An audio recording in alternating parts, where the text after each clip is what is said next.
उधर बंगाल में हुआ बाबरी मस्जिद का शिलान्यास, इधर लाखों हिंदू सनातनी पहुंच गए पश्चिम बंगाल।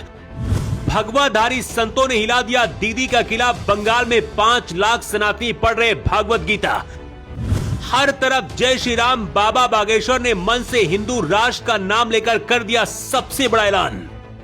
उधर बंगाल में बाबरी मस्जिद का शिलान्यास हुआ और इधर पूरे देश से लाखों सनातनियों का जन सैलाब बंगाल में भागवत गीता पढ़ने पहुंच गया। ममता बनर्जी भी देखकर रह गई हैरान। 5 लाख हिंदुओं ने जब शुरू किया भागवत गीता का पाठ, बाबा रामदेव और बाबा बागेश्वर भी पहुंचे हैं। पूरे देश से संत और साधु बंगाल कूच कर रहे। हिंदू राष्ट्र का नाम लेकर बागेश्वर बाबा ने मन से किया ऐसा ऐलान। मुर्शिदाबाद और बांग्लादेश रह गया हैरान। ममता बनर्जी ने भी नहीं सोचा था कि ऐसा कुछ होगा, लेकिन भगवाधारी संतों ने पूरे बंगाल में दीदी का किला हिला दिया। अयोध्या से शुरू हुआ बाबरी मस्जिद का विवाद बंगाल पहुंच गया है और पहुंच गई है लाखों सनातनियों की भीड़। कोलकाता में लाखों की भीड़ के बीच बाबा बागेश्वर के मंच पर बंगाल के राज्यपाल सीवी आनंद बोस भी पहुंचे। कहते हैं भारत के लोगों में आस्था से ऊपर कुछ नहीं, और जब बात आस्था पर आती है तो कुछ भी हो सकता है। हर चुनाव में नेता अपने हिसाब से नैरेटिव सेट करते हैं चुनाव जीतने के लिए, और अब बंगाल में सबसे बड़ी लड़ाई शुरू हो गई है। बीजेपी पर हमेशा आरोप लगता है कि धर्म के नाम पर हिंदुओं को एक करके चुनाव जीती है, लेकिन अब भारत के मुसलमानों को एकजुट करने के लिए बंगाल में बाबरी मस्जिद बनाई जा रही है। आपको असदुद्दीन ओवैसी का वो बयान तो याद होगा, जब ओवैसी ने कहा कि कयामत आने तक हम बाबरी मस्जिद को नहीं भूलेंगे, और उसी सोच को जिंदा रखने के लिए बंगाल में बाबरी मस्जिद बनाने के लिए शिलान्यास टीएमसी से निलंबित विधायक हुमायूं कबीर ने किया।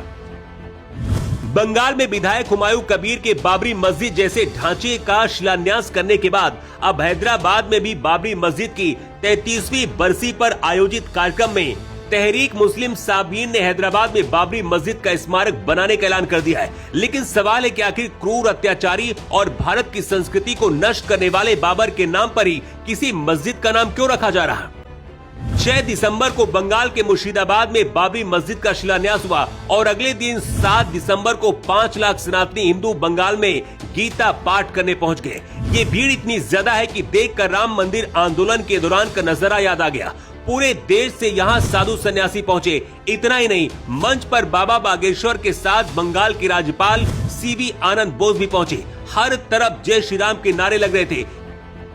इसी दौरान बाबा बागेश्वर ने हिंदू राष्ट्र का नाम लेकर कहा कि अगर सभी हिंदू एकजुट हो जाएं, तो भारत को हिंदू राष्ट्र बनाने से कोई नहीं रोक सकता।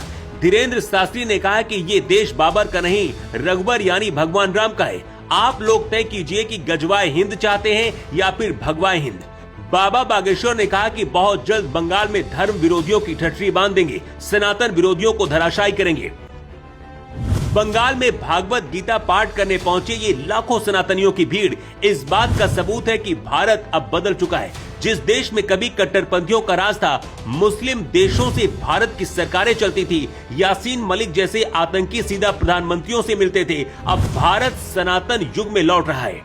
ममता बनर्जी अभी तक मुस्लिम वोट बैंक के नाम पर चुनाव जीतती रही है, लेकिन इस बार पहले SIR, उसके बाद वक्फ कानून बंगाल में लागू करना और अब बाबरी मस्जिद का नया विवाद और हिंदू संगठनों का बंगाल में डेरा डालना ममता बनर्जी के लिए मुसीबत पैदा करने वाला है। कोलकाता में बाबा बागेश्वर के मंच पर राज्यपाल का जाना बंगाल के लोगों को इस संदेश है कि बीजेपी किस प्लान से आगे बढ़ रही है।